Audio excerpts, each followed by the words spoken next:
Olá, sou a Cláudia Costa, sou professora de Físico-Química e vamos falar hoje sobre eletromagnetismo, ondas e eletromagnetismo. É um vídeo que já me pediram há algum tempo. Será longo, por isso vai aparecer dividido em pelo menos dois. Se ficar mesmo muito longo, ainda dividirei em mais passos, em mais etapas, até porque queria resolver alguns exercícios.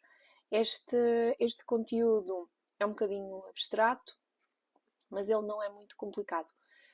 Qual é que é o nosso objetivo? É avançar desde a carga elétrica até aos transformadores. Este segundo vídeo de eletromagnetismo vem no seguimento do primeiro, em que eu já falei da carga elétrica e do campo elétrico. Vou dar continuidade, começando a falar do campo magnético. Até como é que se gera um campo magnético? Para falarmos de campo magnético, temos que falar em substâncias magnéticas, em ímãs, em materiais com propriedades magnéticas. Os ímãs criam à sua volta campos magnéticos que também se manifestam através de forças, as chamadas forças magnéticas. Se espalharmos, por exemplo, limalha de ferro à volta de um ímã, vamos ver que ela é atraída por esse ímã. As forças magnéticas, na generalidade, são mais intensas junto aos polos dos ímãs do que em qualquer outra região. À semelhança do campo elétrico, o campo magnético é uma grandeza vetorial, representa uma região do espaço que está sob influência pelo menos de um ímã, mas pode ter mais do que um, e no Sistema Internacional de Unidades, o campo magnético é expresso em Tesla, T maiúsculo. Se distribuirmos a limalha de ferro à volta de um ímã, ela organiza-se originando uma espécie de espectro magnético, mas podemos fazer o mesmo tipo de exercício se colocarmos várias bússolas à volta de um ímã. Basicamente, a agulha da bússola vai se orientar segundo as linhas de campo, que, no caso de um ímã, vão apontar sempre do polo norte para o polo sul. Estas linhas de campo são, na generalidade, fechadas. Esta ideia que eu acabei, ou estas ideias que eu acabei de escrever, representam-se nas imagens. Do lado esquerdo, vocês estão a ver uma distribuição do que acontece com a limalha de ferro. No meio, em vez de usarmos a limalha de ferro, as agulhas das diferentes bússolas que eu aqui vou colocar. E à direita, já a representação em termos de linhas de campo. Sim, porque se eu falo em linhas de campo elétrico, tenho que falar em linhas de campo magnético. As características das linhas de campo magnético são muito semelhantes às do campo elétrico, ou seja, também são usadas para representar o campo, também são linhas imaginárias e também nos dão informação sobre a intensidade e orientação do campo magnético. Também acontece como nas elétricas, ou seja, o campo magnético é sempre tangente às linhas de campo. Além destas linhas serem fechadas, elas não se cruzam, tal como acontece com as de campo elétrico. Existe um campo mais intenso quanto maior for a densidade de linhas de campo nessa região, e as linhas de campo e o campo têm o mesmo sentido. No caso de um ímã, partem do polo norte e chegam ao polo sul. Conseguimos fazer essa visualização aqui na imagem do lado esquerdo, em que tem apenas um ímã. Uma das coisas importantes a reter, às vezes as pessoas acham que um ímã, quando está marcado com duas cores, se o partirmos exatamente a meio, ficamos só com o polo norte ou só com o polo sul. Na realidade, o próprio material ajusta-se e vai apresentar-se sempre dois polos, o norte e o sul. Não há como roubar só o norte do ímã ou só o sul do ímã. Portanto, por mais que a gente o divida, ele vai apresentar os dois polos. Na imagem do lado esquerdo, estamos a ver aqui as linhas de campo a sair do polo norte e a entrar no polo sul. Lembrem-se, por favor, que as pestaninhas resultam de uma imagem incompleta. Mas eu posso ter mais do que um ímã, e o que acontece é que em cada região do espaço se faz sentir a ação dos dois campos gerados por cada um dos ímãs. Esta imagem do lado direito pretende representar o que é que acontece às linhas de campo se eu voltar o lado norte de um ímã para o lado sul do outro, e à direita, se eu virar para si dois nortes, o que é que acontece? Também existem campos magnéticos uniformes. Basicamente, eles ocorrem quando eu tenho um ímã em U, um ímã parecido com este que está na imagem. Aqui estamos a ver o U de pernas para o ar, mas é indiferente a posição em que o colocam. E se vocês repararem um pedacinho, basicamente há uma região aqui, vou assinalá-la, em que as linhas de campo são retas, paralelas e equidistantes. À medida que nos afastamos dessa região, reparem que as linhas de campo vão encurvando. Esse encurvamento é tradicional e, no fundo, pretende representar que o campo deixa de ser uniforme. Quanto mais compridas forem as duas hastes do nosso ímã-ninho, maior é aquela região de campo magnético uniforme. Também deixei aqui 2 exercícios, agora optei por escolher 2 exercícios de exame nacional. Na generalidade, às vezes temos pequenas dificuldades na interpretação destas imagens, vou tentar ajudar de alguma forma. Temos uma espira circular. Uma espira é um enrolamento de um fio. Portanto, não é nada de extraordinário. Eu vou usar aqui a minha borracha. Está aqui um círculo, imaginem que está um fio aqui a formar um círculo à volta. Ele está posicionado na imagem assim. Portanto, vocês estão a ver um lado e a perspectiva tridimensional mostra-nos que é um círculo. Deixem-me só buscar aqui em lápis, por exemplo, uma coisa fininha. Tem um eixo, que é o eixo representado por Z, é um eixo vertical que atravessa a nossa espira, passa no centro da espira, ok? Aqui eu só o consigo colocar por cima ou por baixo, não tenho aqui nada que me consiga ajudar a representar uma coisa que atravessa, estava à procura aqui à volta da minha secretária. E depois tenho por baixo, portanto vou pôr aqui o Z, o eixo que é mais fácil de o representar. E vamos usar aqui qualquer coisa para representar um ímã. O ímã vai estar aqui embaixo. Ok, o meu ímã tem uma parte norte e aqui embaixo uma parte sul, 2 polos, que vai gerar um campo que vocês conseguem ver identificado pelas linhas de campo que estão aí. As posições A e C pertencem à mesma linha de campo magnético, que é a linha que passa aqui pelo eixo Z.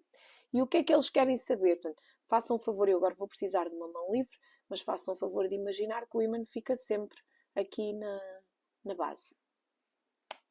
Então, o que é que eu quero saber? Nas figuras seguintes está representado o campo magnético criado pelo ímã no ponto A e no ponto C. Portanto, um está mais para cima, o outro está mais para baixo. Mas o ímã continua aqui em baixo. Então, eu tenho que saber como é que é o campo gerado nessas duas posições. Então, primeira coisa, em qualquer uma das duas posições, como a linha de campo, vocês conseguem ver a setinha, está a apontar para cima, o campo também vai apontar para cima. Mas em todas as imagens aparece o campo a apontar para cima. Na imagem D, vou focar-me na D um instantinho, vocês têm ali uma situação em que na posição C não há campo magnético.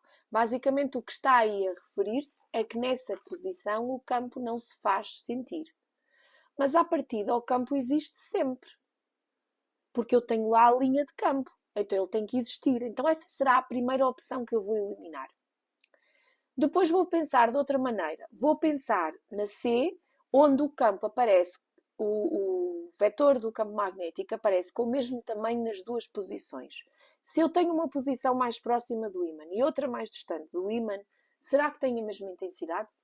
É a mesma lógica do campo elétrico. Quanto mais próximos da fonte que está a gerar o campo tivermos, mais intenso é o campo.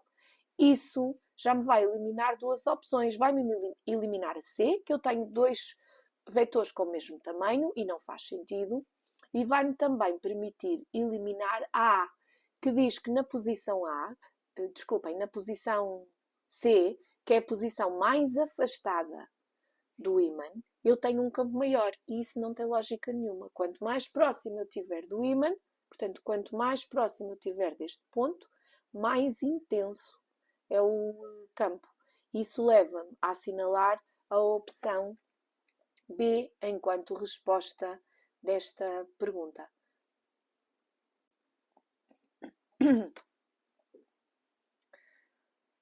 O último exercício com o campo magnético mostra-nos uma agulha magnética que está em equilíbrio e temos uma bússola num plano horizontal, e eles querem saber qual destes esquemas, nos quais o polo norte da agulha está assinalado a cinzento, está representada a componente horizontal do campo magnético na posição em que a bússola se encontra. Como é que eu vou descobrir isto?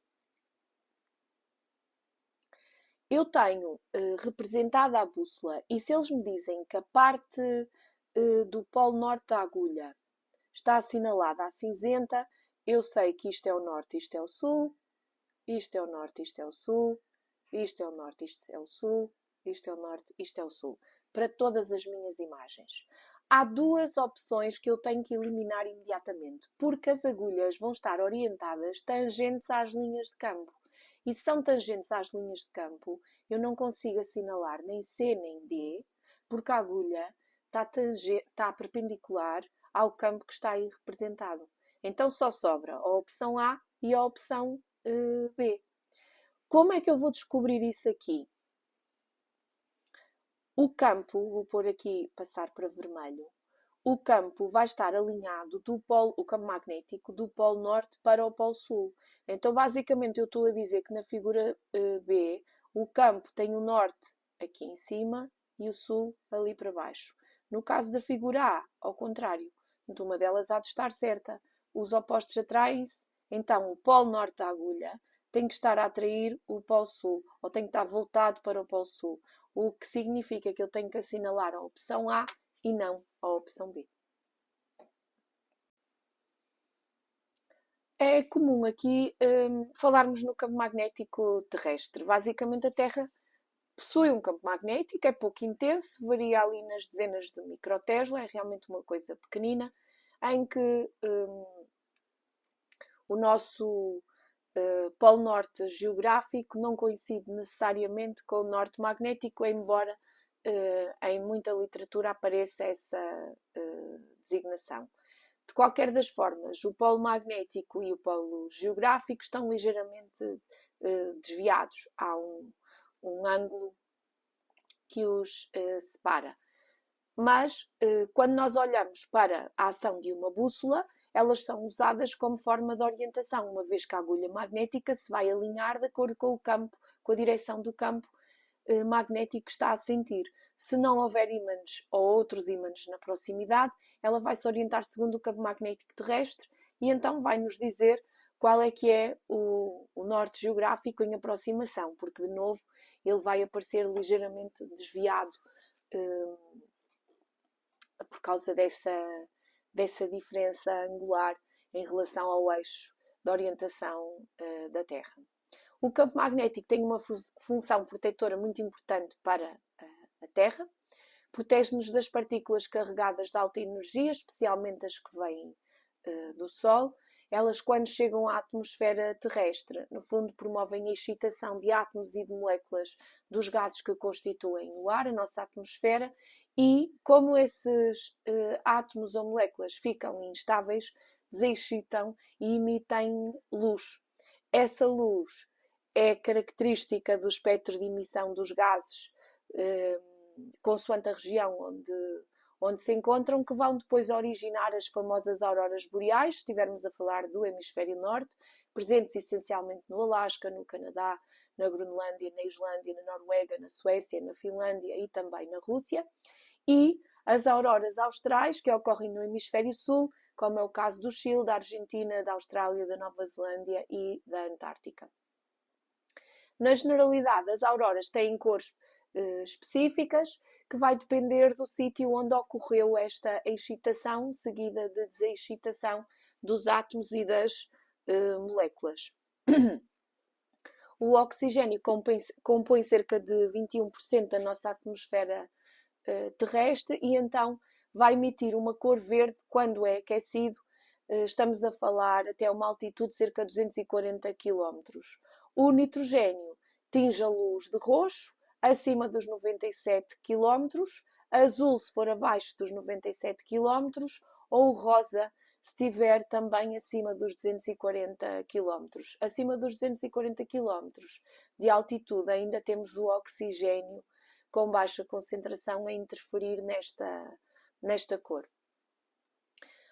O nosso objetivo primeiro não é necessariamente falar nesta questão das auroras, embora muitos alunos tenham curiosidade, mas sim falar da experiência de Hans Christian Ørsted. Ainda durante o século XIX, ele começou a perceber que a agulha de uma bússola oscilava quando havia uma trovoada. E então, mais tarde, através de experiências, verificou que se tivesse corrente elétrica a percorrer um circuito elétrico, essa corrente elétrica também perturbava a agulha de uma bússola que ia oscilar.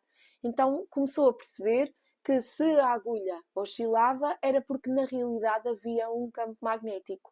Então o Ørsted concluiu aqui uma coisa muito importante. Ele percebeu que uma corrente elétrica também produzia um campo magnético. Já não eram só os ímãs, mas também as correntes elétricas a produzir campos magnéticos. Tendo a experiência de Ørsted de base, nós precisamos perceber, então, o que é que acontece a este campo magnético gerado sempre que temos correntes elétricas. Há 3 exemplos aqui a discutir. O primeiro é o campo magnético gerado por uma corrente num fio retilíneo e aqui entra a noção daquilo que é a regra da mão direita e, de novo, a regra da mão direita vai implicar o uso da mão direita e não da esquerda. Por favor, para quem ainda baralha, ponham uma marquinha quando forem fazer avaliação de eletromagnetismo para saber qual é a mão direita e não se enganarem a fazer o estudo. Eu costumo usar o polegar para representar a sentido da corrente elétrica e o resto dos dedos fecham para onde apontar o campo magnético. Eu escolhi aqui 2 imagens que considerei mais ou menos explícitas. O campo magnético gerado é representado por linhas de campo concêntricas em relação ao fio elétrico retilíneo e perpendiculares a esse fio. Então, basicamente, se vocês olharem para o desenho e visualizarem, deixem-me só buscar aqui o meu apontador, se vocês visualizarem que eu tenho o sentido da corrente para cima, o polegar está para cima, reparem para onde é que as mãos fecham. As mãos fecham em torno do meu fio. Então, este é o sentido das linhas de campo. Portanto, reparem aqui nas setinhas. Portanto, vem por trás do fio, passa pela frente com este sentido, mas se eu tiver a situação oposta, reparem que o polegar agora está para baixo, os dedos da mão fecham para aquele lado. Portanto, cuidado aqui para não se baralharem. O polegar para o sentido da corrente e as mãos fecham para o sentido das linhas de campo. Dá para fazer ao contrário, mas por norma o que acontece é que há uma tendência para fazer aqui alguma confusão. Portanto, façam sempre da mesma maneira para não se enganarem.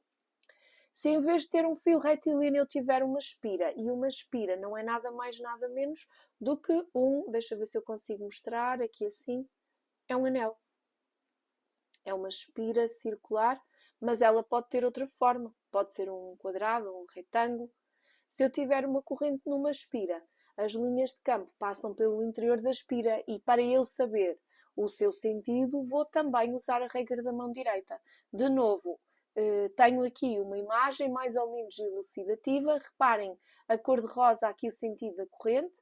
Reparem que o polegar aponta ao sentido da corrente e se repararem para onde fecham o resto dos dedos.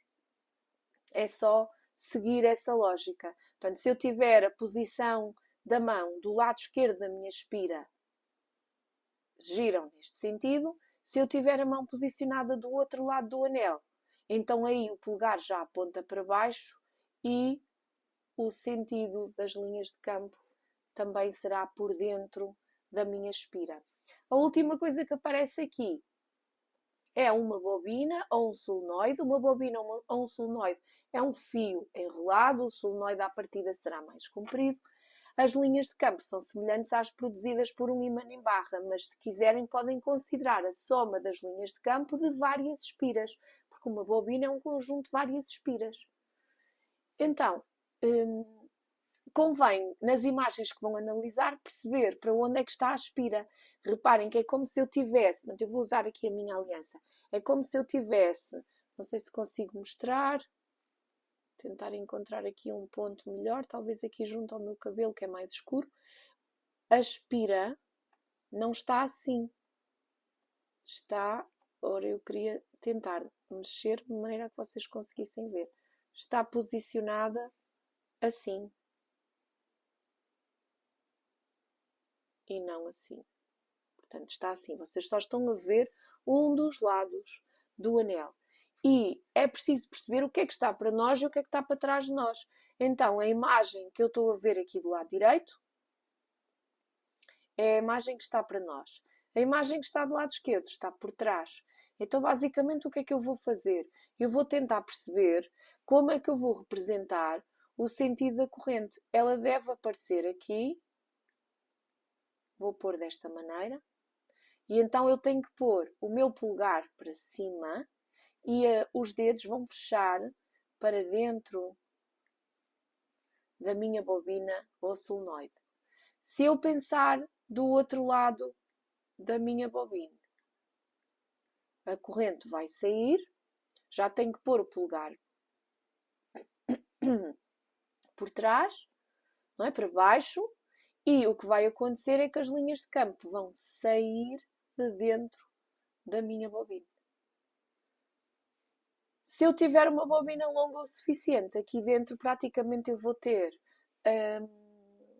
um campo magnético uniforme. As linhas de campo são praticamente paralelas. Se for uma bobina com poucas espiras, já não consigo considerar da mesma maneira. Com o campo magnético explicado, vou voltar a interromper o vídeo para depois fazer a terceira parte com a indução eletromagnética, a lei de Faraday e os transformadores. Se houver alguma questão, deixem-me aqui em baixo, enviem-me um e-mail. Espero que estejam a conseguir acompanhar o processo e a minha explicação. Até já!